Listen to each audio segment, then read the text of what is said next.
This morning's first scripture reading is Psalm 23, and this morning we shall read it together in unison. The Lord is my shepherd, I shall not want. He makes me lie down in green pastures. He leads me beside still waters. He restores my soul. He leads me in right paths for his name's sake. Even though I walk through the darkest valley, I fear no evil, for you are with me. Your rod and your staff, they comfort me. You prepare a table before me in the presence of my enemies. You anoint my head with oil. My cup overflows. Surely goodness and mercy shall follow me all the days of my life, and I shall dwell in the house of the Lord my whole life long.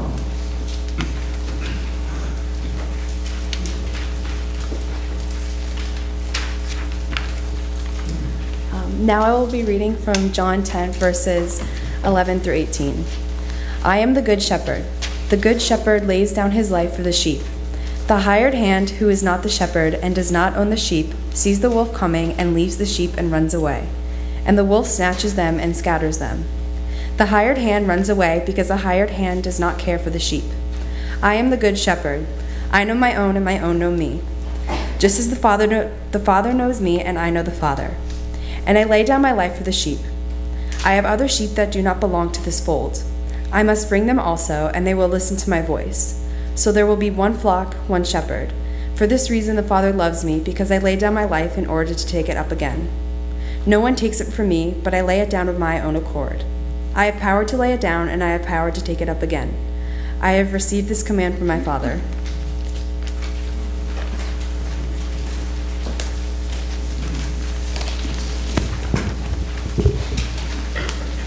Would you join me in prayer this morning?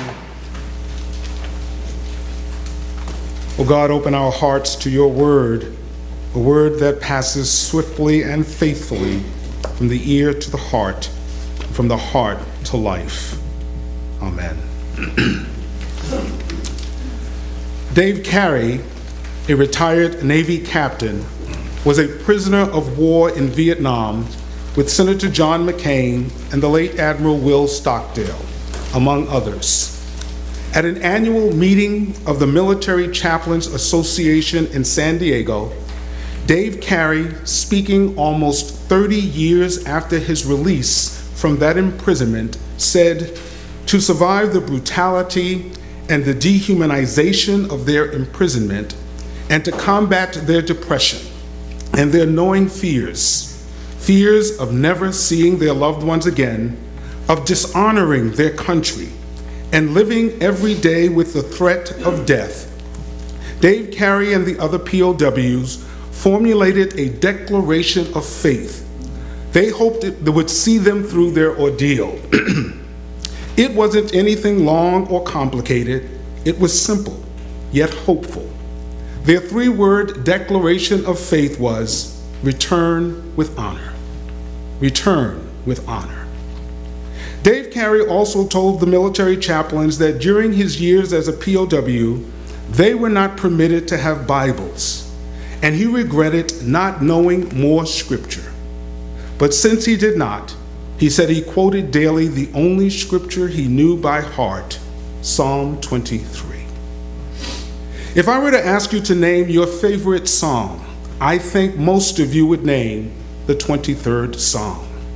The 23rd Psalm is one of the Psalms of David, the shepherd boy who became a great warrior and king of Israel.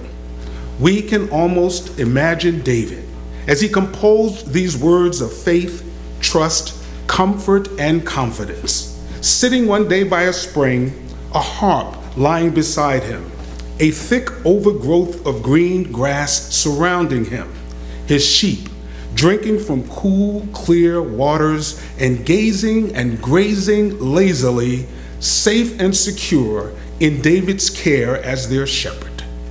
The words to this psalm must have welled up from inside of David's heart as simply and as beautifully as we hear them today. The Lord is my shepherd, I shall not want.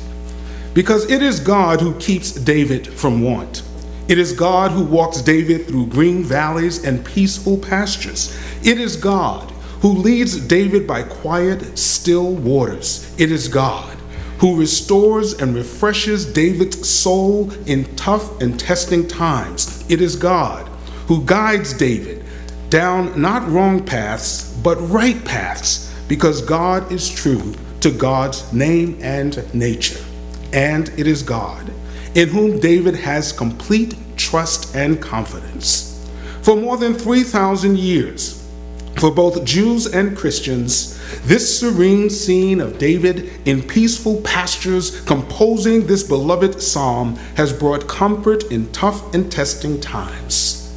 But the truth is, we don't know when David wrote Psalm 23, or where David was when he composed it, or what the scene was like when he was inspired to pen this psalm.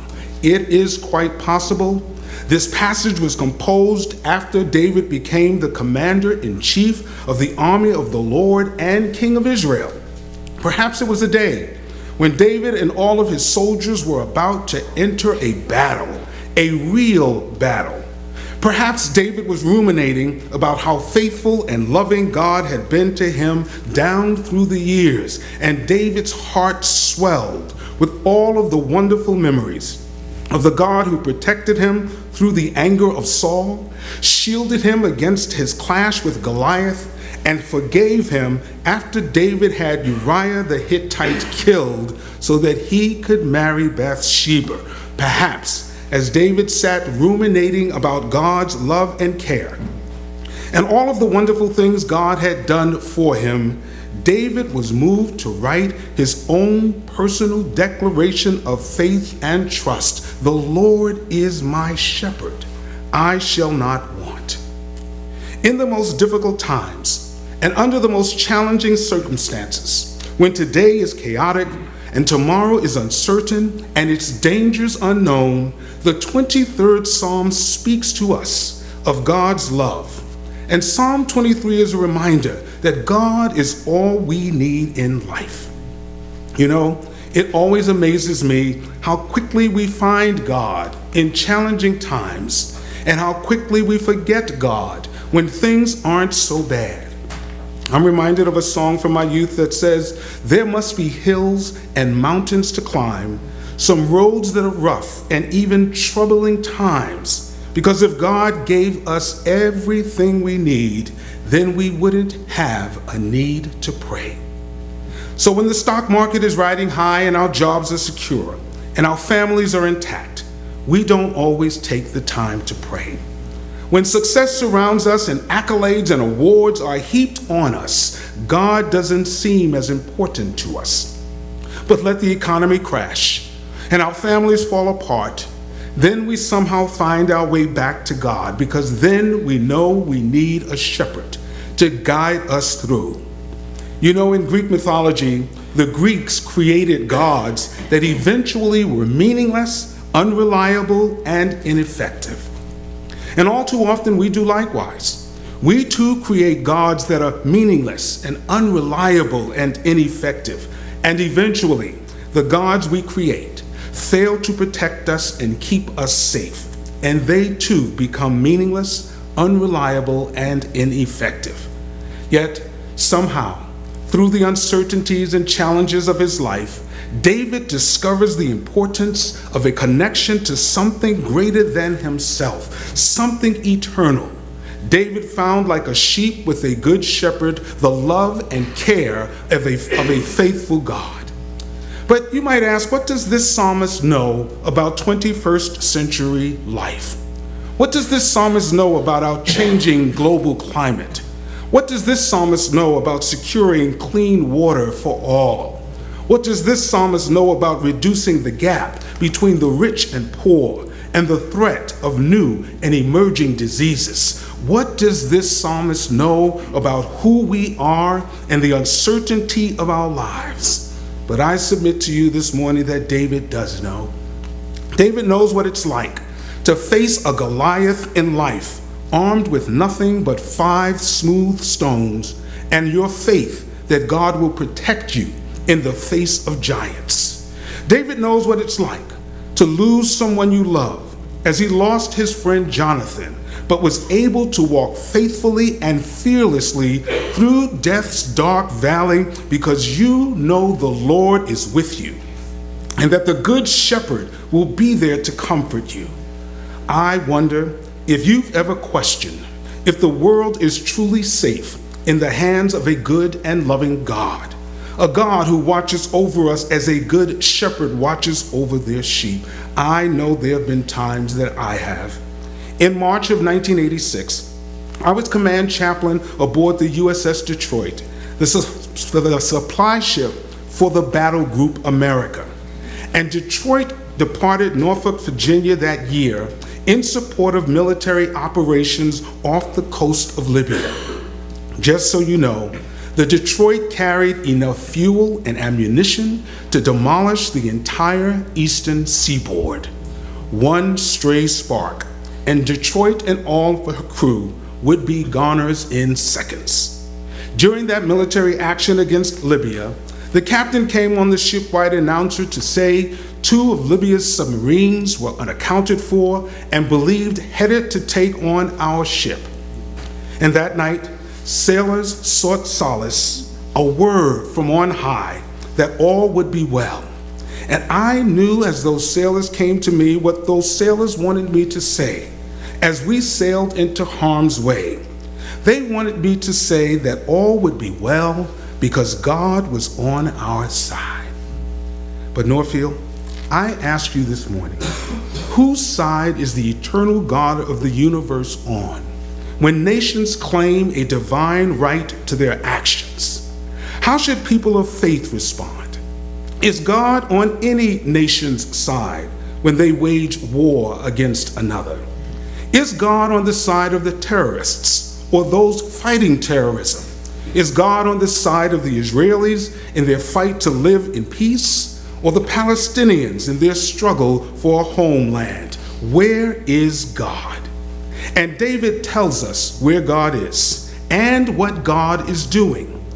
God is preparing a table for us in the presence of our enemies. And God is not preparing a table for us so that we might eat while our enemies stare and starve. No, God prepares a table for us in the presence of others so that we might invite them to sit at the table and break bread with us. And at that table, with our so-called enemies, can we at least talk about the divine mandate to end religious bigotry, intolerance, and war, especially in the name of God? Norfield, our challenge is to reconcile and restore people to God and to one another. And Jesus reminds us that there are other sheep who do not belong to this fold. And Jesus says that they too are invited to this table and into God's overflowing and abundant pasture to live deeper, richer, and more meaningful lives. Norfield, I am returning to the Middle East on a mission of peace and understanding. Understanding of the work of our United Church of Christ partners and the job that they are doing and carrying out on our behalf. And I do so with your prayers and your permission. And because I believe, and I believe you believe, goodness and mercy follows those willing to reach beyond the limits of their own faith and reach out to sheep of other folds or other faiths in peace and in love. Pray with me as I go.